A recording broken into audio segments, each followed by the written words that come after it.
Good evening, आप देख रहे हैं पब्लिक ओपिनियन। मैं हूं सलमा कौसर। सियासी महाज पर तमाम बड़ी जमातों के जलसे जारी हैं। पीपल्स पार्टी ने आज कोट अद्दू में मैदान लगाया। बिलावल भुट्टो ने बड़ी बात कही कि 20 निकाती प्रोग्राम हवाई बात नहीं, 30 लाख घर बनाकर दिखाऊंगा। इस सब के लिए क्या इन 17 वजारतों का पैसा काफी है जिनको बिलावल भुट्टो खत्म करने की बात करते हैं? अगर ऐसा है तो ये इनकलाबी मंसूबा पीडीएम की हुकूमत में काबिल अमल क्यों न रहा? सिंध में 2022 में सैलाब आया, 23 लाख से ज्यादा लोग मुतासिर हुए जिनकी बड़ी तादाद आज भी बेघर है। 4 साला मंसूबे में 20 लाख घरों की तामीर शामिल थी। सिर्फ 1.5% मुतासिरीन को फंड मिल सके। उधर मुस्लिम लीग नून ने नैया में होने वाला जलसा आज मुलतवी कर दिया। बज़ाहिर नवाज शरीफ की दिलचस्पी इंतखाबी मुहिम में माजी के मुकाबले में कम दिखाई देती है। इसकी वजूहात पर भी बात करेंगे और दोनों बड़ी जमातों मुस्लिम लीग नून और पीपल्स पार्टी की खास तवज्जो जनूबी पंजाब पर क्यों है, इस पर भी बात होगी। खास तौर पर मुस्लिम लीग नून का मंशूर जो अभी तक अंडर प्रोसेस है, इस मंशूर में ऐसा क्या है जो 27 जनवरी से पहले अवाम के सामने नहीं आ सकता? इसके अलावा इलेक्शन कमीशन इंतखाबी ज़ाब्ता इखलाक जारी करते हुए सिक्योरिटी एहलकारों और प्रिजाइडिंग अफसरान के लिए हुदूद मुतय्यन कर दी है, लेकिन आइंदा इंतखाब पर मकरूज कौम का 49 अरब खर्च होगा। इलेक्शन के बाद क्या होगा, इस पर भी सवालिया निशान है। इलेक्शन कमीशन ने आम इंतखाबात के लिए वफाकी हुकूमत से 47 अरब रुपए की डिमांड की थी जो मरहलावार इलेक्शन कमीशन को फराहम की जा रही है। अभी मुख्तलिफ इदारों ने सिक्योरिटी के लिए इलेक्शन कमीशन से मजीद 3.5 अरब रुपए की डिमांड कर दी है। इसके अलावा आखिरी सेगमेंट में बात करेंगे मुल्तान के 6 हलकों की जो NA 148 से NA 153 तक बनते हैं। मुल्तान में कौमी असेंबली के हलका 148 में पीपल्स पार्टी के यूसुफ रजा गिलानी, नून लीग के अहमद हुसैन डहर, PTI के बैरिस्टर तैमूर मलिक में मुकाबला होगा। इस हलके से यूसुफ रजा गिलानी और सिकंदर हयात मोहसिन जीतते रहे, मगर 2013 के इलेक्शन में PTI के टिकट पर अहमद हुसैन डहर ने ये नशिस्त जीती थी। सिकंदर बोसन अभी अहमद हुसैन डहर का साथ दे रहे हैं, इसलिए इस हलके में कांटे का मुकाबला मुतवक्के है। NA 149 की बात करें तो यहाँ भी इस बार दिलचस्प मुकाबला देखा जा रहा है। यहाँ से 2018 में PTI के टिकट पर मुंतखब MNA मलिक हामिद डोगर दोबारा तहरीक इंसाफ के उम्मीदवार हैं। इस हलके से नून लीग और इस्तेकाम पाकिस्तान के मुतफक्का उम्मीदवार जहांगीर तरीन पहली बार लड़ रहे हैं। सीनियर सियासतदान जावेद हाशमी आजाद उम्मीदवार के तौर पर यहाँ से हिस्सा ले रहे हैं, इसलिए यहाँ भी सख्त मुकाबले की तवक्को है। तमाम चीजों से पे बात करने से पहले अपने पैनलिस्ट का तारुफ भी, लेकिन बिलावल भुट्टो ने आज के जलसे में क्या कहा जरा सुनिए, उसके बाद गुफ्तगू करते हैं। हमारे पैनलिस्ट हमारे साथ मौजूद हैं। अजीम चौधरी साहब सीनियर सहाफ़ी हैं, तज्ज़ियाकार हैं, हमारे साथ स्टूडियोज में मौजूद हैं। बाकी पैनल हमेशा की तरह हमारे साथ होगा। अजीम चौधरी साहब, आपसे आगाज कर लेते हैं। बिलावल भुट्टो ने जो बातें कही और अभी जो खबर आई, एक तो बिलावल भुट्टो जरदारी की सारी बातें, उनका मंशूर जो हमेशा डिस्कस करते आए हैं कि हम आवाम को क्या क्या ऑफर करेंगे। फिर अभी नून लीग की तरफ से खबर आ रही थी कुछ ही देर पहले कि सरदार मेहताब अब्बासी को पार्टी से निकाल दिया गया है एन इलेक्शन से कुछ दिन पहले। गालिबन कोई 18-19 दिन रह गए हैं इस वक्त इलेक्शन में। आपके ख्याल में पॉलिटिकल पार्टीज अवाम के साथ क्या कर रही हैं? क्या उनके पास कोई ठोस ऐसी चीज है जो वो अवाम को ऑफर करें? बहुत शुक्रिया आपका। डॉक्टर साहब की मौजूदगी में इकनॉमिक्स के हवाले से सवाल घरों के बनाए जाने पर या पैसों के मामलात पर मेरा ख्याल है ये मेरे साथ ज्यादती है कि मैं डॉक्टर साहब के सामने बैठ के ये बात करूं। आपने सवाल किया, जवाब दे देता हूँ। खुदाई मखलूक ने 1970 में जुल्फ़िकार अली भुट्टो साहब को इक़्तिदार 71 में दिया 20 दिसंबर को। खुदाई मखलूक ने 1988 में पाकिस्तान पीपल्स पार्टी को इक़्तिदार दिया। खुदाई मखलूक ने गुलाम इसहाक़ खान की सूरत में 90 की दिहाई में फिर एक दफ़ा इक़्तिदार दिया। खुदाई मखलूक ने एक मुआहदा कराया और उसकी नेगोशिएशंस में खुदाई मखलूक खुद मौजूद थी, जिसको दुबई में मुलाकात भी बाकायदा की गई। उसके नतीजे में फिर 2008 में खुदाई मखलूक से ही इक़्तिदार लेके आसिफ जरदारी साहब को पीपल्स पार्टी को दे दिया। और ये जो 16 महीने की हुकूमत गुजरी थी तो इसमें तो खुदाई मखलूक कहीं मौजूद ही नहीं थी। इसलिए मैं कह नहीं सकता कि बिलावल भुट्टो साहब जिनकी औलाद हैं, जिस खानवादे का ताल्लुक़ अपने साथ रखते हैं, उसका कोई खुदाई मखलूक से ताल्लुक़ था कि नहीं था। लेकिन मैं ये जानता हूँ कि खुदाई मखलूक के president field marshal Ayub Khan की पार्टी के सेक्रेटरी जनरल जुल्फ़िकार अली भुट्टो साहब थे। अब मजीद कुछ कहने की जरूरत आपने बड़ी खूबसूरती से कलामे मिलाए हैं। माजी में जो कुछ हुआ, पॉलिटिकल पार्टीज के साथ खलाई मखलूक का क्या ताल्लुक रहा, और वही बिलावल भुट्टो आज खलाई मखलूक की बातें कर रहे हैं। अनवर साहब वो कहते हैं कि हम 17 वजारतें खत्म करेंगे, जो 300 अरब रुपए आएंगे उससे हम अवामी फलाह के लिए काम करें, हम नौकरियां देंगे। आप 50 लाख नौकरियां देने की बात करते हैं, लेकिन दूसरी तरफ आप वो जो 17 वजारतें खत्म करेंगे वहां कितने लोगों को आप बेरोजगार करेंगे? फिर लोगों के जो घरों का मंसूबा था, आपने सैलाब मुतासरीन को घर नहीं दिए, लेकिन आप कहते हैं कि मैं 50 लाख घर बनाऊंगा। कैसे मुमकिन है ऑन ग्राउंड?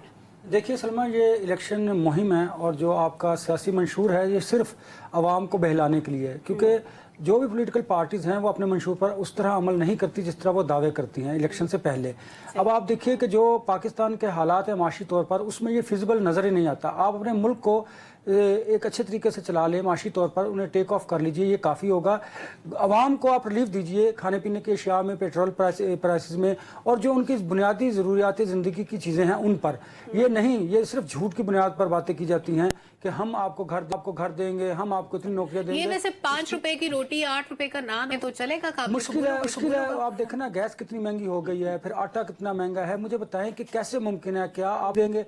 अगर आप सब्सिडी देंगे तो फिर IMF का प्रोग्राम आपका कहाँ जाएगा? ऐसा मुमकिन दिखाई देता नहीं है, क्योंकि मैंने आपको कहा ना कि इलेक्शन से पहले इस तरह सियासी जमातें अपने मंशूर पेश करती हैं कि जैसे वो इलेक्शन के बाद मुल्क में दूध और शहद की नहरें बहा देंगी। ऐसा होता नहीं, क्योंकि हमने 75 हम देखते चले आ रहे हैं इस मुल्क में कभी ऐसा नहीं हुआ कि अवाम की उमंगों के मुताबिक जो है वो फैसले किए जाएं। फैसले बदलते हैं हालात को देखकर, फिर जिनके सहारे आप आते हैं उनकी वजह से हालात बदलते हैं, फैसले तब्दील किए जाते हैं।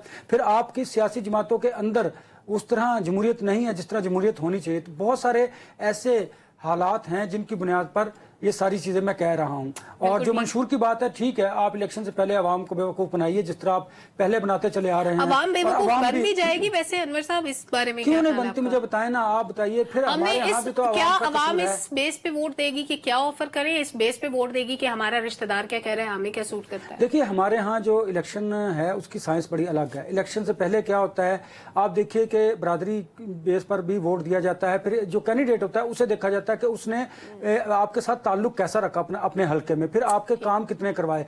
फिर आप ये भी देखिए कि यहाँ हमारे यहाँ जो थाना कल्चर है, जो कचहरी की सियासत है, वो बड़ी पॉपुलर है। ऐसे लोगों को मुंतखब किया जाता है कि जिनको लोगों को ये यकीन होता है यहाँ पे मंशूर कहीं बहुत पीछे चला जाता है, यहाँ पे बरादरी की सियासत सामने आ जाती है। डॉक्टर साहब, वेरी इंपॉर्टेंट कि इलेक्शन का मतलब क्या है, हम जो एक्सपेक्ट करें, इलेक्शन होगा, इंतखाबात होंगे। देखिए, अभी जो इलेक्शन को कूजे में बंद किया गया है, इतनी बहुत जबरदस्त तारीख तरीके से बताई अजीम चौधरी साहब ने, और वो भी कोई 1 मिनट से कम में। हाँ। अच्छा, एक सलमा, वो जो बिलावल साहब कह रहे हैं उनका हिसाब किताब ठीक है। अच्छा, 34 वजारतें हैं इस वक्त, और जो विफाकी बजट में कोई 750 अरब किया मुख्तस किया गया। अगर वो कहते हैं कि 17 वजारतें खत्म कर देंगे, जो कर देनी चाहिए 18वीं तरमीम के बाद, तो वो पैसा 300 बिलियन बच सकता है अगर वो चाहें तो। अच्छा, इलेक्शन देखिए, इलेक्शन का मतलब होता है कि आइडियाज आएंगे, कोई विजन हमें दिया जाएगा, कोई पॉलिसी तजवीज दी जाएंगी। ये 3 बड़े मतलब। अब हमारे इलेक्शन पे अगर आप गौर से देखें कि इस वक्त क्या हो रहा है, हमें शख्सियात का इलेक्शन दिया जा रहा है, नाराबाजी का इलेक्शन है, और फिर माजी या तारीखी जो ज्यादतियां हुई हैं, पीपल्स पार्टी वाली अपनी कुर्बानियां बताते हैं, बिल्कुल दुरुस्त है, उन्होंने दी हैं, लेकिन फ्यूचर का नहीं बताते हैं। इसी तरह अब PMLN वाले जो हैं वो भी जो उनके ऊपर ज्यादतियां हुई हैं उसका बता रहे हैं। देखिए, एक होती है कागजी जमहूरियत और एक है असली जमहूरियत। इलेक्शन तो जरूरी है जमहूरियत के लिए, इसमें कोई शक की बात नहीं। अब कागजी जमहूरियत में क्या होता है कि उसमें इलेक्शन धड़ा होते हैं। हमने 11 करवाए पिछले 48 सालों में। इलेक्शन कमीशन भी होता है उसके अंदर, उसमें इलेक्टोरल रूल्स भी होते हैं, पॉलिटिकल पार्टीज एक्ट भी होती हैं, उसमें इंट्रा पार्टी इलेक्शन भी होते हैं, ये सब काम होते हैं। लेकिन जो रूह है, जो असल जमहूरियत है, वो आपको डिलीवर करती है सियासी इस्तेहकाम और माशी तरक्की लोगों की। यहाँ पर हम एक्सपेक्ट करें जी, इस इलेक्शन के बाद हम एक्सपेक्ट करें माशी तरक्की, सियासी मुझे आप खुद जवाब दे दें, कोई तब्दीली आपकी तवक्को में है कि इस इलेक्शन के बाद कोई चीज तब्दील हो जाएगी? सियासी तौर पे तो मुझे नहीं लगता ना, माशी तौर पे कोई चीज तब्दील हो जाएगी। हो सकता है माशी तौर पे लोग हम पे ट्रस्ट करना शुरू कर दें, डॉलर की प्राइस मजीद नीचे आ जाए, और जो अभी इकदाम किए गए हैं उनका तसलसल देखने में मिले, माइट पॉसिबल। देखिए, आइडियल सिचुएशन की बात कर रही है। देखिए, ख्वाब देखने में क्या है। डॉक्टर साहब से सवाल करते हैं। जी जी जी डॉक्टर साहब, अगले 2 सालों में हमने कितने बिलियन डॉलर वापस करते हैं? Yes, very important. देखिए, अगले 3 सालों के अंदर कोई 85 अरब डॉलर वापसी करनी है। और हमारे पास होंगे कितने? अच्छा, इसमें थोड़ी सी गलतफहमी लग जाती है। इसका तकरीबन 70 से 80% जो है वो रोल ओवर में जाएगा। इसका मतलब है कि जो पुराने हमारे पर कर्जा जात हैं उनको हमने रिन्यू करवाना है। बेसिकली सऊदी अरेबिया, UAE और चीन की तरफ से कर्जा जात आते हैं। 6% से लेके 8%? जी, कोई 3% पे है, कोई 6% में वर्ल्ड बैंक वाले, उससे भी कम है। जो आप सुनना चाह रहे हैं वो ये है کہ ہم نے اگلے ایک سال میں کوئی $25 ارب دینا ہے 25 اور اس وقت خزانے میں $9 بلین پڑا ہے. مجھے کچھ نہیں اور کیا اچھا انٹرسٹنگلی جو $9 بلین خزانے میں پڑا ہے وہ بھی ایسے ہی وہ ہے. بھی آپ سوچئے کہ $5 ارب کا قرضہ ہے ہمارا سعودی عربیہ کی طرف سے، 4 ارب کا قرضہ ہے چین کی طرف سے، اور 3 ارب کا قرضہ ہے یو اے ای کی طرف اپنے پیسے نہیں ہے تو ہمارے پاس. 12 ارب کا قرضہ ہے اور 9 ارب خزانے میں پڑا ہے. مطلب نہ ہی سمجھے کہ کوئی ہمارے پاس پیسے ویسے نہیں ہے. عباسی صاحب الیکشن میں ہم منشور کی بات کر رہے ہیں، فلاں پولیٹیکل پارٹی یہ کہہ رہی ہے، استحکام پاکستان یہ کہہ رہی ہے، نون لیگ نے منشور ہی نہیں دیا. وہ سب سے اچھے رہ گئے کہ انہوں نے کوئی زیادہ پریشانی نہیں لی، ٹینشن نہیں لی الیکشن کی. آج ان کا جلسہ تھا، انہوں نے ملتوی کر دیا. نواز شریف صاحب کسی جلسے میں جاتے کسی میں نہیں جاتے. مریم نواز صاحبہ لیڈ کر رہی ہوتی ہیں نارملی جلسوں کو. وزیر اعظم پھر بھی ایکسپیکٹڈ ہے کہ نواز شریف صاحب ہوں گے. اس سب کے ساتھ ساتھ نون لیگ یہ کہتی ہے کہ 27 جنوری کو وہ اپنا منشور دیں گے. اب 27 جنوری کے بعد کتنا ٹائم بچے گا کہ ووٹر ڈیسائیڈ کر سکے اگر اس نے اس منشور کی بیس پہ ووٹ کاسٹ کرنا ہے؟ تھینک یو سو مچ. میں سلمہ پہلے اس پہ کمنٹ کرنا چاہتا ہوں. جو بات ہو رہی تھی اس میں بہرحال کوئی مایوسی کی بات ہو رہی تھی، but I am very hopeful کہ چیزیں پازیٹیو سائڈ کے اوپر جائیں گی. اس سے پہلے بھی ہم ہمیشہ سے یہ سنتے آ رہے ہیں، ہم تو خیر چھوٹے بچے ہوتے تھے تب سے ہم سنتے آ رہے ہیں بس کولیپس کرنے جا رہے ہیں، لیکن پھر سے پاکستان جو ہے وہ دوبارہ کھڑا ہوتا ہے، اپنے تمام مسائل کو حل کرتا ہے. جگاڑ ہم نکال لیتے ہیں. یس ٹو سم ایکسٹینٹ، بٹ ایسے چل رہا ہے. سو آئی ایم ہوپ فل کہ آنے والے وقت میں الیکشن کے بعد اسٹیبلٹی آئے گی. اور سب سے اہم بات یہ ہے کہ بہت سے جو مسائل ہیں ان کا حل کچھ پلان کیا گیا ہے، کچھ آلریڈی کچھ چیزیں پائپ لائن میں ہیں، اور آنے والے وقت میں بھی ان کے ریزلٹس آئیں گے. دوسری اہم بات یہ ہے کہ پولیٹیکل جو سٹیٹمنٹس ہیں، دیکھیے بہرحال یہ بات تو درست ہے کہ اس وقت جو مسلم لیگ نون ہے وہ ایک شرمیلی دلہن کی طرح ریئیکٹ کر رہی ہے. نہ تو وہ کھل کر اپنا جو ہے وہ منشور یا کوئی بھی موقف لے کر آ رہے ہیں اور بہت شرما رہے ہیں. اس کی کچھ وجہ سمجھ سے والا ہے، لیکن پیپلز پارٹی بہت ایکٹیولی آگے آ رہی ہے، اور وہ تمام باتیں جو بلاول بھٹو کر رہے ہیں وہ آپ کو یاد ہوگا اعتزاز احسن صاحب نے کہا تھا کہ یہ جو باتیں ہیں یہ دلوں میں تیر ہو رہی ہیں. تو ایسے ہی ہے، بلاول بھٹو زرداری جو باتیں کر رہے ہیں وہ پنجاب میں اور پاکستان میں لوگوں کے دلوں میں تیر ہو رہی ہیں، اور وہ بہت سنجیدہ سوالات کر رہے ہیں. جنوبی پنجاب ویسے کیوں دونوں پارٹیز کی اس وقت فوکس ہے، پیپلز پارٹی اور نون لیگ کا؟ دیکھیے کیونکہ اس میں تو کوئی شک نہیں ہے کہ جو اصل لڑائی ہے یا اصل جو سیٹیں لینے کی جھگڑا ہے وہ تو جنوبی پنجاب میں ہے، اور وہاں پر تمام جو سیاسی جماعتیں ہیں ان کا فوکس ہے. ایک تو سیاسی جماعت جو ہے وہ بالکل ناک آؤٹ ہو چکی ہے، وہ تو بالکل باہر ہے. اب اصل جو بلاول بات کر رہے ہیں کہ 2 جماعتوں کے درمیان اب الیکشن ہے. سو ان 2 جماعتوں میں پیپلز پارٹی بہرحال ایک پلان دے رہی ہے، ایک بات کر رہی ہے، اپنا جو بھی موقف ہے اس کو اچھے طریقے سے وہ ہر جلسے میں ایکسپلین کر رہے ہیں. اب یہ باتیں کہیں بھی آپ ان کو اگنور نہیں کر سکتے، یہ باتیں کہیں نہ کہیں نوٹ ہوتی ہیں، ووٹرز ان کو نوٹ کرتے ہیں، اور اس کا ایفیکٹ آپ کو ریزلٹس میں نظر آئے گا. دوسری طرف جو مسلم لیگ نون ہے اس میں بہرحال اس وقت بھی کنفیوژن ہے، کیونکہ ہم دیکھ رہے ہیں کہ پہلے یہ فیصلہ ہوا تھا کہ شاید جو جلسے ہوں گے اس میں نواز شریف، شہباز شریف، مریم نواز اور پوری ٹیم ان کی جو ہے وہ لیڈ کرے گی، لیکن اب ہم دیکھ رہے ہیں کہ ایسا نہیں ہے. بہرحال یہ لگتا ہے کہ ابھی بھی مسلم لیگ نون کے اندر سب اچھا نہیں ہے، بہت سے ایشوز کے اوپر اختلاف ہے، کچھ انہوں نے سیٹس آئی پی پی کے ساتھ ایڈجسٹمنٹ کر لی. یہ تمام جو کہ نہیں کرنی چاہیے تھی غالباً کیونکہ پنجاب سے وہ اپنا وزیر اعلیٰ یا وزیر اعظم بناتے ہیں. بہت مشکل انہوں نے فیصلہ کیا، کیونکہ ان کے بہت اسٹرانگ کینڈیڈیٹس کو انہوں نے روک کر انہوں نے آئی پی پی کو سیٹس دی. بہرحال اس میں ان کی حکمت ہوگی، سیاسی مصلحت ہوگی، لیکن اس وقت حکم آیا ہوگا. جی بہرحال اس میں جو بھی تھا کوئی نہ کوئی سائنس تھی ان کی. بہرحال اس کے پیچھے ایک چھوٹی سی بریک لیتے ہیں، بس آ کے کچھ الیکشن اخراجات کی بات کریں گے، اور اس کے بعد ایک بڑا سوال کہ کیا اتنا پیسہ خرچ کرنے کے بعد ہم ملک میں استحکام دیکھیں گے، جو میں نے پہلے بھی پوچھا اور اس کا جواب ہمیشہ حل طلب رہتا ہے. ہمارے ساتھ رہیے. ویلکم بیک ناظرین. الیکشن اخراجات ایکسیڈ کر رہے ہیں، ادھر الیکشن کمیشن نے انتخابی ضابطۂ اخلاق بھی جاری کر دیا ہے. انور صاحب، الیکشن کمیشن کے انتخابی ضابطۂ اخلاق کو سامنے رکھتے ہوئے اگر ماضی کے ساتھ آپ اس کا کمپیریزن کریں، کوئی ڈفرینس آپ کو نظر آتا ہے کہ انہوں نے موجودہ حالات کو مد نظر رکھتے ہوئے کوئی چینجز کی ہو ضابطۂ اخلاق میں؟ دیکھیے سلمہ، اب کا جو الیکشن ہے وہ بہت مہنگا ہو چکا ہے. जिसके पास करोड़ों रुपए हैं वही इलेक्शन एमएनए और एमपीए का लड़ सकता है। कोई शक नहीं इसमें। आपको पता है, और क्योंकि इलेक्शन है ही अब बड़े लोगों के लिए, जो इंडस्ट्रियलिस्ट हैं, जो जागीरदार हैं, जो सरमायादार हैं, जो माफियाज हैं, ये इलेक्शन अब वो लोग लड़ते हैं। यही वजह है कि आपकी पॉलिटिकल पार्टीज में जमहूरियत भी नहीं है। वहां पर शख्सी मजबूत है, जो शख्स है फाइनेंशियली मजबूत उसी को आगे लेकर आया जाता है। आप देखें सेनेट में भी ऐसा है अनफॉर्चुनेटली, और कौमी असम्बली और पंजाब असम्बली और बाकी जो असम्बली है उसमें भी ऐसा है। अब आपने बात की, देखिए हर दौर में पैसा खर्च होता है इंतखाबात पर, अब ज्यादा इसलिए होने लग गया है क्योंकि अब पैसे की अहमियत बहुत ज्यादा बढ़ गई है। आपके माशी हालात की वजह से भी आपने अब लोगों को पैसे की वजह से वोटर को शायद आपने अट्रैक्ट करना है, ये भी एक एलिमेंट मौजूद है आपके इंतखाबी मुहिम में भी। लेकिन उन पैसों से तो वैसे हल्के के काम नहीं होते, वो तो सरकारी खजाने से होते हैं ना। नहीं, हल्के के काम, अच्छा दो चीजें ना, एक इंतखाबी मुहिम की बात कर रही हैं आप उम्मीदवारों के हवाले से, और एक आप हल्के के कामों की बात करें। हल्के के कामों के हवाले से याद है आपको, हम अक्सर जिक्र करते हैं, डॉक्टर साहब इस पे बड़ा शोर मचाया करते हैं कि अरबों रुपए जो इनको एमएनएस को दिए गए, तो वो जो पैसे होते हैं जी, वो पैसे जो होते हैं वो आपके हल्के पे खर्च होते हैं। लेकिन उसको खर्च करने के हवाले से फिर डिबेट किसी और तरफ चल जाएगी। आपको पता है पहले 15% आपका निकल गया, फिर आपने ठेकेदार को देना, वो लगता जो है वो मेरा ख्याल है, शायद मेरा ख्याल है कि 60% में शायद हल्के में खर्च होता होगा।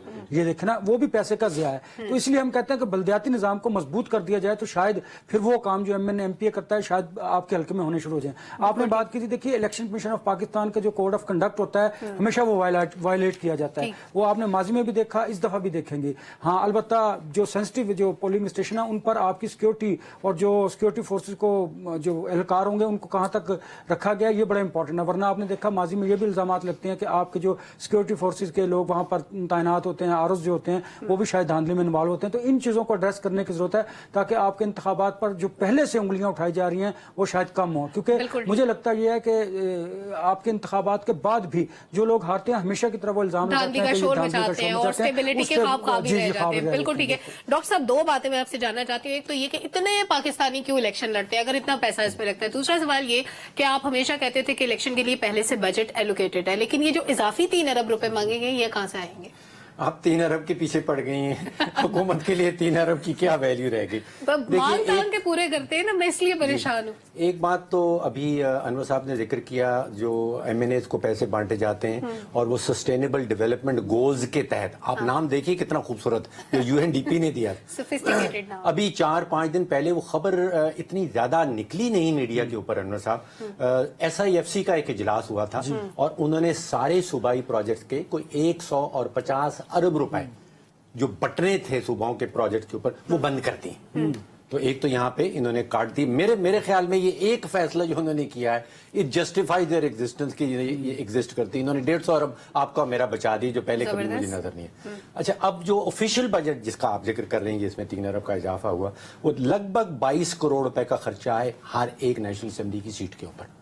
तो अब वो भी देख लीजिए। नहीं डॉक्टर साहब, ये आप एमएनएस का उसकी बात भी करें, ये इलेक्शन कमीशन वाला जो खर्च कर रहे हैं, सरकारी खर्चा जो आपके और मेरे टैक्स के पैसे जा रहे हैं, 22 करोड़ रुपया एक हल्के के ऊपर इनका खर्चा होगा ऑफिशियल।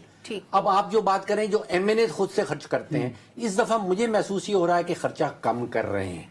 उसकी शायद वजूहात बहुत सारी आप डिस्कस कर सकते हैं, लेकिन ये 250 से 300 अरब रुपया सालाना हर 5 साल के बाद, हर 5 साल के बाद जब इलेक्शन होता है तो ये एमएनए और एमपीएस जो हैं वो खर्च करते हैं। अब दुनिया भर में इलेक्शन कैंपेन्स की लिमिट सेट होती है। इलेक्शन कमीशन उस मुल्क का ये देखता है कि आपने इससे ज्यादा नहीं खर्च करना।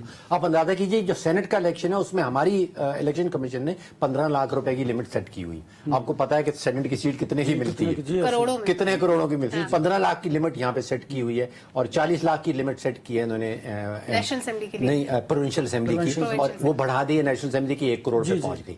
लेकिन 1 करोड़ से मेरा तखमीना यह है कि 500 से 700% ज्यादा खर्च होता है, अपनी लिमिट से बाहर निकलते हैं। आपका सवाल 28,686 नॉमिनेशन पेपर्स आए हैं फॉर सीट्स जो हैं वो 859 है। तो ये क्यों होता है? इसका मतलब ये है कि ये बड़ा लुक्रेटिव बिजनेस है, इसमें हर पाकिस्तानी घुसना चाहता है कि इसमें एक दफा आ गया तो जो मैंने करोड़ों खर्चने हैं وہ تو مجھے پہلے کچھ مہینوں میں واپس بالکل مل ایسا جائیں ہے. گے. بہت باقی بڑی دنیا میں business ایسا activity نہیں ہے. ہوتا. وہاں پہ جو سیاست ہے اس کو پبلک سروس سمجھا جاتا ہے. یہاں پہ آپ نے ریٹرن آن انویسٹمنٹ دیکھنا ہے کہ جو پیسہ خرچ کریں گے ہمیں واپس کیسے ملے. بالکل ٹھیک ہے. اچھا عامر سعید عباسی صاحب، الیکشن پہ ابھی جیسے ڈاکٹر صاحب نے کہا کہ تقریباً 22 کروڑ ایک حلقے پہ خرچ ہوتے ہیں. آپ نے دیکھا ہوگا کہ ایک کینڈیڈیٹ 3 حلقوں پہ نامینیشن پیپرز جمع کراتا ہے، وہاں سے الیکشن لڑے گا. اب جیتنے کے بعد وہ کوئی ایک سیٹ رکھے گا، 2 چھوڑ دے گا. تو یہ جو ہمارا جو ایکسٹرا بجٹ جاتا ہے، اس پہ ٹیکس پیئر کا پیسہ جاتا ہے، اس کا حساب کتاب کون رکھے گا؟ کیا اس کے لیے الیکشن کمیشن کا کوئی رول ہے؟ دیکھیے، یہ اعتراض ہمیشہ ہوتے ہیں کہ ایک جو کینڈیڈیٹ ہے اس کو ایک ہی حلقے سے الیکشن لڑنا چاہیے اور اس کو اتنے زیادہ ایکسپینڈیچر نہیں کرنے چاہیے جو بائی الیکشن کے ایکسپینڈیچرز ہیں. لیکن بہرحال کیونکہ جمہوریت کی بنیاد الیکشن ہے اور الیکشن ہر 5 سال کے بعد ضروری ہے، لہٰذا اس بنیاد کے اوپر یہ بات کرنا کہ ایکسپینڈیچر زیادہ ہیں یا کم ہیں، یہ ایک پروسیس ہے. اس کے لیے یہ اخراجات ضروری ہیں. جو اہم سوال ہے وہ یہ ہے کہ جو ڈاکٹر صاحب نے بھی جس طرح بات کی اور انور صاحب نے کی کہ ایکسپینڈیچرز کتنے زیادہ ہوتے ہیں کینڈیڈیٹ کے. میں آپ کو بتاتا ہوں کہ لاہور سے ایک اہم جو پارٹی رہنما ہیں وہ الیکشن لڑ رہے ہیں اور ان کے جیتنے کے چانسز بڑے کم تھے. تو میں نے ایک شخصیت سے پوچھا کہ وہ کیسے الیکشن جیتیں گے، تو انہوں نے کہا کہ انہوں نے بہت بڑا ہیوی بجٹ رکھا ہے. تو میں نے ان سے پوچھا کہ کتنا بجٹ رکھا ہے، تو انہوں نے کہا آپ بتائیں کتنا. تو میں نے ان سے پوچھا کہ شاید بلینز میں ہوگا. انہوں نے کہا کہ 200 بلین. 200 بلین ایسے کینڈیڈیٹ کا جس کو جیتنے کا چانس بھی نہیں ہے. یس، میں حیران ہو گیا کہ انہوں نے کہا ایٹ اینی کاسٹ وہ الیکشن جیتنا ہے. سو ایسے لوگ ہیں جنہوں نے پہلے سے پلان کر رکھا ہے کہ بلینز آف روپیز. اگر آپ نام بھی بتا دیتے پولیٹیشین کا تو میرا خیال ہے یہ خبر ہوتی ہے آج کی. چلیں بس. لیکن بات یہ ہے کہ یہ دیکھیں، یہ بالکل بات ایک طرح سے درست. اب یہ ایک انویسٹمنٹ کے طور کے اوپر تمام جو کینڈیڈیٹس ہیں وہ لڑ رہے ہیں الیکشن، اور وہ یہ کہہ رہے ہیں کہ ہم اتنا انویسٹ کریں گے اور پھر اس کے بعد اس کے بہت سے انویسٹمنٹ ہے، یعنی کہ یہ پیسے دگنے تگنے ہو کے واپس آنے والے ہیں. عظیم چودھری صاحب، اس الیکشن کے بعد ہم معاشی طور پہ کہاں کھڑے ہوں گے، اور کیا اس الیکشن کے نتیجے میں آپ کو سٹیبلٹی نظر آتی ہے؟ اجازت دیجیے اس بات پہ بھی بات کر لوں جو بات چل رہی تھی. ضرور. اور پچھلی بھی ایک بات رہ گئی. جی. مہتاب عباسی صاحب کے بارے میں آپ نے پہلے سوال کیا تھا. مہتاب عباسی صاحب کا معاملہ جو تھا وہ ایبٹ آباد کی لوکل پالیٹکس، مانسیرا کی لوکل پالیٹکس سے شروع ہوا تھا. وہاں میاں نواز شریف کے داماد بھی موجود ہیں. مہتاب عباسی چیف منسٹر بھی رہے، گورنر بھی رہے، قومی اسمبلی کے رکن بھی رہے. ان اختلافات کے بڑھتے بڑھتے صورتحال یہاں تک پہنچ گئی کہ انہوں نے اپنے آپ کو بہت آئسولیٹ کر لیا، اور ویری ریسنٹلی انہوں نے کسی ایک دوسری پارٹی کے امیدوار کی حمایت کا اعلان لوکلی کر دیا. اچھا. جو کسی اپنی پارٹی کے لوگوں کو پسند نہیں آیا، باوجود اس کے کہ وہ پارٹی سے تقریباً علیحدہ پہلے ہی ہو چکے ہوئے تھے. رسمی اعلان باقی تب ہو گیا. ٹھیک. دوسری بات، الیکشن کے اخراجات. الیکشن پہ کئی طرح کے اخراجات ہیں. ایک تو وہ جو سرکار کرتی ہے بجٹ میں رکھ کے، بالکل ٹھیک، فکس ہوتا ہے، بجٹ میں آیا ہوا ہوتا ہے. اور اس پہ سب سے زیادہ مہنگا کام جو ہے وہ سیکرٹ بیلٹ پیپر جو چھپتا ہے. وہ جو پیپر آتا ہے وہ امپورٹڈ پیپر ہوتا ہے، وہ پاکستان میں نہیں بنتا، وہ بہت ایکسپینسو ہے. دوسرا ٹی اے ڈی اے دیا جاتا ہے ان پریزائڈنگ آفیسرز کو، اسٹاف کو. ان کی ٹریننگ پہ پیسے خرچ ہوتے ہیں. ان کو ٹی اے ڈی اے دیا جاتا ہے. ان کے جو 2 دن ان کو رہنا پڑتا ہے کسی جگہ پر، اس کے پیسے دیے جاتے ہیں. اور یہ بہت زیادہ لوگ ہوتے ہیں. ہر پولنگ نیشنل اسمبلی کی سیٹ پہ کم از کم 400 پولنگ اسٹیشنز ہوتے ہیں. ان کے عملے کا آپ حساب کر کے دیکھ لیجیے. 94,000 تقریباً ٹوٹل بنے. 1 لاکھ کے قریب لوگ ہوتے ہیں. اسی طرح صوبائی اسمبلیوں کے پیپرز بھی چھپتے ہیں. اس دفعہ شاید 25-26 کروڑ پیپر چھاپنے کا ارادہ ہے. بہت بڑا ایکسپینس ہے یہ. باقی رہ گیا کینڈیڈیٹ. میں داد دیتا ہوں نوجوان کو کہ یہ 2 لاکھ 2 ارب کتنے 2 ارب 200 ارب کے 200. میری بیوی 2 دفعہ قومی اسمبلی کی رکن رہی. ماشاءاللہ. الیکشن تو 1 لاکھ روپے میں لڑا تھا. اچھا. اس الیکشن پہ جو اس دفعہ وہ لڑی ہے کوئی پیسے بھی تک اس کے خرچ نہیں. پچھلے والے میں کامیابی ملی تھی. 2 دفعہ قومی اسمبلی کی رکن رہی. ماشاءاللہ.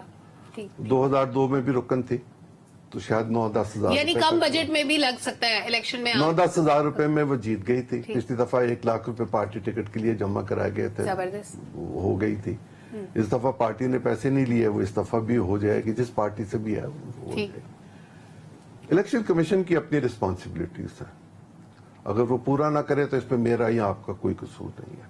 अगर होर्डिंग्स नजर आ रहे हैं और किसी जगह से उतारे जा रहे हैं तो मुझे और आपको एतराज करने की कोई गुंजाइश नहीं होनी चाहिए। होना तो ये चाहिए जो वायोलेट करे इलेक्शन लॉज की और इलेक्शन रूल्स की, उसके खिलाफ पर्चा दर्ज किया जाए और उसको रोक दिया जाए और उसको जेल भेज दिया जाए। एक दफा ऐसा करें, वो Example set हो जाएगी। आप हो या मैं हूँ, इंडिया में इलेक्शन कमीशन कंट्रोल कर लेता है और उस कंट्रोल के नतीजे में इलेक्शन कमीशन के पास इतने इख्तियारात मौजूद होते हैं कि उसकी मर्जी के बगैर कोई पोस्टिंग ट्रांसफर नहीं हो सकती। पाकिस्तान में भी ये कानून तो मौजूद है, लेकिन उसके बावजूद पोस्टिंग उसके ट्रांसफर बावजूद होती है। निचली सतह पर तो ये हो जाती है लोकली, लेकिन ग्रेड 17 और अबव जो है उसमें कोई पोस्टिंग ट्रांसफर नहीं हो सकती। मैं इस बात को बाय करने के लिए तैयार नहीं हूँ कि पाकिस्तान में ऐसे लोग भी मौजूद हैं जो 2 अरब या 200 अरब रुपए इलेक्शन पर खर्च करेंगे। और इन हालात में, एक मिनट मुझे बात पूरी कर लेने दीजिए, आप इजाजत दीजिए। जो 1 मिनट में की थी वो इस दफा 5-6 मिनट में जरूर, होगी। जरूर। इस दफा इलेक्शंस में एक निहायत गैर यकीनी सूरत हाल थी। ठीक, रूटीन के इलेक्शंस में साल भर पहले कैंपेन शुरू हो जाती है, उसको इलेक्शन ईयर कहा जाता है। इस दफा इलेक्शन ईयर नहीं था, ये था कि होगा कि नहीं होगा। इलेक्शन वीक होगा मेरा ख्याल है, हफ्ता एक पहले। अभी भी लोग ये बात करते हैं कि शायद कुछ मुमकिन है, लेकिन मेरा ख्याल है, मेरा यकीन है कि 8 फरवरी को इलेक्शन हो रहा है।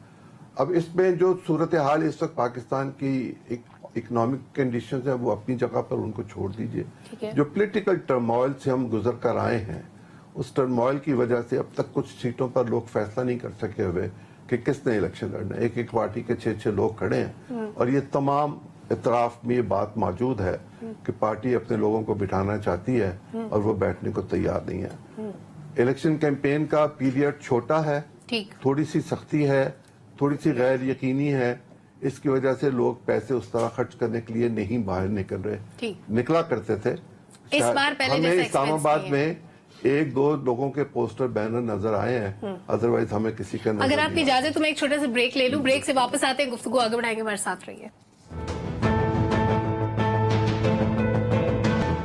वेलकम बैक नाजरीन। डेली हम एक हल्का डिस्कस करते हैं, मुल्तान की बात करेंगे। मुल्तान के टोटल वैसे तो 6 हल्के हैं, N 148 से लेके 153 तक, लेकिन डॉक्टर साहब इससे पहले थोड़ी सी तारीख की बात हो जाए। बड़ा कदीम शहर है, लेकिन यहाँ इंडस्ट्री कोई है कि नहीं है, मेरे नॉलेज में नहीं है। देखिए 2000 साल से ये शहर जो है ये आबाद है बहुत पुराना 2000 शहर। साल।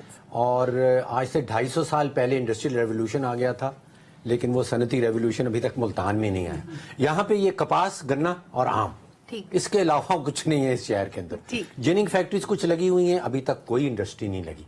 तो वो एक इकोनॉमिक्स का प्रिंसिपल होता है सप्लाई एंड डिमांड का। जब तक वोटर डिमांड नहीं करेगा, आपको जो इलेक्ट होके आएगा वो सप्लाई नहीं करेगा। अगर आप डिमांड करेंगे कि मुझे ठोस मंसूबा दो, अगर आप डिमांड करेंगे कि मेरे हालात तुम बेहतर करो, तो फिर वहां से शायद कुछ सप्लाई आ जाए। हमारे वोटर्स पे कोई डिमांड ही नहीं है, हम कुछ मांगते ही नहीं है। हम या तो थाना कचहरी की बुनियाद के ऊपर वोट डालते हैं या बरादरी की बुनियाद के ऊपर इसमें वोट हमारी डाल रहे अपनी हैं। नाअहली है। तो फिर जब तक वोटर मांगेगा नहीं, डिमांड नहीं करेगा, कुछ सप्लाई होने वाला नहीं। वोटर को डिमांड करना चाहिए, खासतौर पे मुल्तान के शहरियों को थोड़ा ज्यादा विजिलेंट होने की जरूरत है। आमिर सईद अब्बासी साहब, मुल्तान की सियासत में 2024 के इलेक्शन में आप कोई सरप्राइज देख रहे हैं? देखिए, इसमें मैंने कुछ लोगों से बात की, वहां पे जो हमारे कॉरेस्पॉन्डेंट्स हैं उनसे भी, उनका ये ख्याल है कि इसमें पीपल्स पार्टी दोबारा रिवाइव हो रही है और वहां अच्छा। पे यस, और वहां पर यूसुफ रजा गिलानी, उनके साहबजादे जो हैं वो भी कॉन्टेस्ट कर रहे हैं। तो क्योंकि पहले जो पीटीआई के सपोर्टर्स थे उनकी तो बहुत ज्यादा एक्टिव उनकी पार्टिसिपेशन थी, लेकिन क्योंकि बदले का निशान एक बड़ा मसला है, उनकी फैमिली क्योंकि केसेस भी बहुत से फेस कर रही है, तो लिहाजा मखदूम जो हैं शाह महमूद कुरैशी और उनकी फैमिली जो है वो उसमें बहुत ज्यादा एंगेज है, इसलिए उनकी को बहुत अच्छी कैंपेन नहीं चल रही। लेकिन पीपल्स पार्टी जो है वो एक अच्छी कैंपेन कर रही है। जावेद हाशमी साहब का क्या स्टेटस है? जी, जावेद हाशमी साहब कोशिश कर रहे हैं कि वो एक अच्छा इलेक्शन लड़ें, लेकिन ना तो उनकी सेहत उस तरह इजाजत उनको दे रही है वो कैंपेन करने की, और दूसरी तरफ उनको मुस्लिम लीग नून की तरफ से भी क्योंकि नहीं बैक नहीं कर रही वो पार्टी यस, के। और इस वजह से मखदूम साहब जो है वो जिस तरह बात कर रहे थे ना, अजीम चौधरी साहब बिल्कुल दुरुस्त कह रहे थे। देखिए, हमारे बहुत से जो सीनियर सियासतदान हैं, वैसे इनको भी ना किसी एज के ऊपर जाके थोड़ी सी रिटायरमेंट ले लेनी चाहिए, वरना ये बहुत से मसाइल हो जाते हैं। और वही हम देख रहे हैं, जैसे अगर आप सरदार मेहताब साहब को देखें, आप शाहिद खकान साहब को देखें, आप मखदूम जावेद हाशमी साहब को देखें, ये तमाम लोग बहुत वैसे एज वाइज तो वो जो जेल में साहब है उनका और जो वजीर आजम बनने वाले हैं उनका नंबर नहीं बनता। रिटायरमेंट के लिए?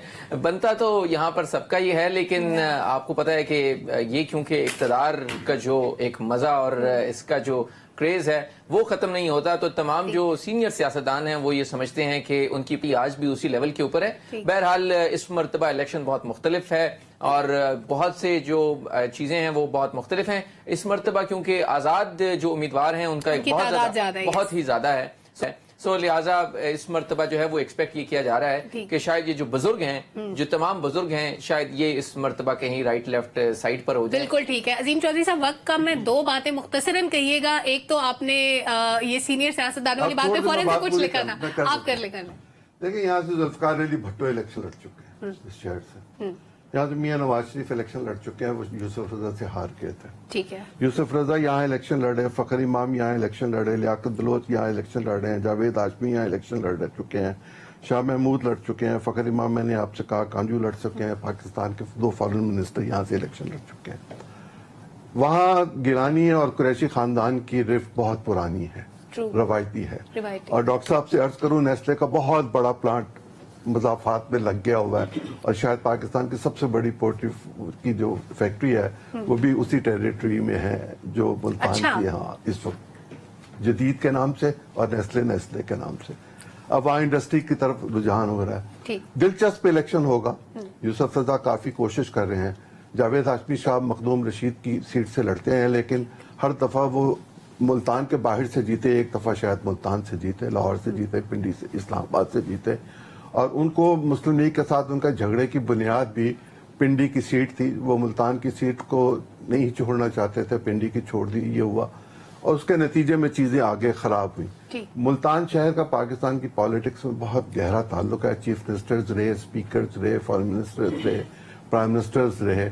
इस हवाले से मुल्तान की पॉलिटिक्स को साउथ के हवाले से भी और वस्ती पंजाब के हवाले से भी देखा जाना चाहिए। ठीक है। अनवर साहब, मुख्तसरन कहिएगा, मलिक आमिर डोगर, जहांगीर तरीन, जावेद हाशमी, मजबूत इनमें से कौन लग रहा है? 49 की बात करें, 149। देखिए, मैंने आपको पहले भी कहा था कि एक तो अवाम के साथ जिसने अपना रिश्ता कायम रखा, वो इलेक्शन डे वाले दिन जो लोगों को बाहर लेके आया वोट डालने के लिए, 2, तीसरा जिन्होंने पैसे खर्चने हैं वो, और चौथा सबसे इम्पोर्टेंट जो मौजूदी हालात हैं आपके, उनमें जो मैच करता है वो यकीनन जीतेगा। क्योंकि अब अनप्रेडिक्टेबल है कि आप कुछ नहीं कह सकते, लेकिन वहां पर जो बड़े कदावर शख्सियात हैं उनकी पोजीशन कदरे बेहतर है। जो किसकी पोजीशन बेहतर है? कदावर शख्सियात की पोजीशन कदरे बेहतर है। मैंने तो सारे बड़े कद के लोग हैं, लेट्स सी कि कौन उनमें से फिर चूज कर लिया, उनमें से किसका कद इस बार मैदान कौन मारेगा। ये बात बहुत इंटरेस्टिंग होगी, देखने वाली होगी मुल्तान के इलेक्शन में। पब्लिक ओपिनियन का वक्त, खान मुस्लिम मेहमानों की आमद कर चुका है। पब्लिक ओपिनियन से इजाजत दीजिए।